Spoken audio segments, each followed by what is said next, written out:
محنت کا دانہ جناب گزرے زمانے میں ایسے ہی گندم کے دانے ہوا کرتے تھے۔ لوگ انہیں پیس کر خوب آٹا حاصل کرتے تھے۔ ان کا ذائقہ بھی لاجواب تھا۔ ایک نیک دل بادشاہ کسی ملک پر حکومت کرتا تھا۔ اس کی وسیع سلطنت میں جا بجا کھیت اور باغات پھیلے ہوئے تھے۔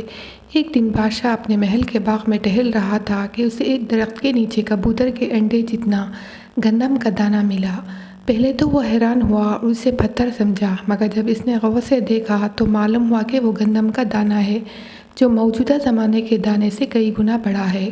بادشاہ نے فوراً باغ کی مالی کو بلایا اور اس سے پوچھا، ہمیں اس گندم کے دانے کے بارے میں بتاؤ، یہ کہاں سے آیا ہے؟ بیچارہ مالی پریشان ہو گیا کیونکہ وہ خود اتنا بڑا گندم کا دانہ پہلی بار دیکھ رہا تھا۔ اس نے جواب دیا، بادشاہ سلامت، میں نے ایسا دانہ آج سے پہلے نہ دیکھا اور نہ اس کے بارے میں کبھی سنا۔ شاید آپ کے وزیروں میں سے کسی کو اس کے بارے میں علم ہو۔ بادشاہ کو یہ مشورہ اچھا لگ گیا۔ اس نے فوراً تمام وزیروں کو دربار میں بلوایا۔ جب سب آ گئے تو اس نے ایک پلیٹ میں رکھے گندم کے دانے کی طرف اشارہ کر کے کہا، آج ہمیں یہ بڑا سا گندم کا دانہ اپنے باغ میں ملا ہے، جیسے شاید کوئی پرندہ وغیرہ اٹھا کر لایا ہوگا۔ آپ میں سے کسی کو اس کے بارے میں معلوم ہے یا کہاں سے آ سکتا ہے اور کہاں اتنے بڑے دانوں والے گندم اگتے ہیں؟ سب وزیر خاموشی سے ایک دوسرے کو دیکھ رہے تھے اور سوچ رہے تھے کہ شاید بادشاہ کو غلط فہمی ہو گئی ہے، جو اتنی بڑی چیز کو گندم کا دانہ سمجھ رہے ہیں۔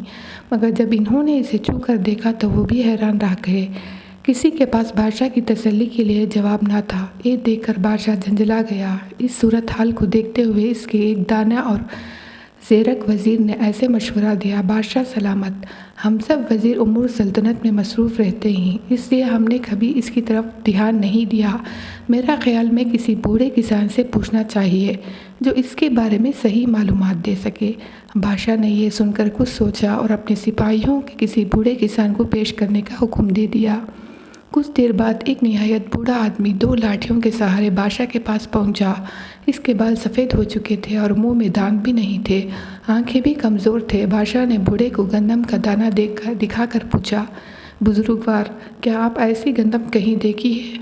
بوڑھے نے بڑی مشکل سے بادشاہ کا سوال سنا اور جواب دیا، نہیں، آپ میرے والد صاحب سے پوچھیں، شاید وہ کچھ بتا سکتے۔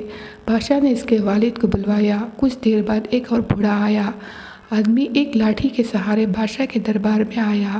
اس کے سفید بالوں میں کچھ کالے بال بھی تھے، منہ میں بھی دو چار دانت سلامت تھے، نظر بھی کچھ بہتر تھی۔ مجموعی طور پر وہ اپنے بیٹے سے ذرا بہتر حال میں تھا۔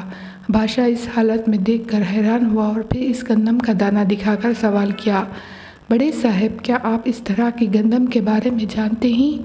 بوڑھے نے گندم کا دانہ دیکھا اور کہا، جناب، میں نے اتنا بڑا دانہ کہیں نہیں دیکھا۔ ہمارے زمانے میں گندم کا دانہ بڑا تو تھا، مگر یہ تو کافی بڑا ہے۔ شاید میرے والد آپ کو کچھ بتا سکے۔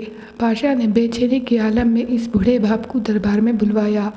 کچھ دیر بعد ایک شخص بغیر کسی سہارے کے دربار میں داخل ہوا۔ اس کے سر کے بال آدھے سفید اور آدھے کالے تھے، منہ میں دانت بھی اپنے بیٹے اور پوتے سے زیادہ تھے، یعنی یہ بوڑھا صحت کے معاملے میں اپنے بیٹے اور پوتے سے کئی گنا اچھا حال میں تھا۔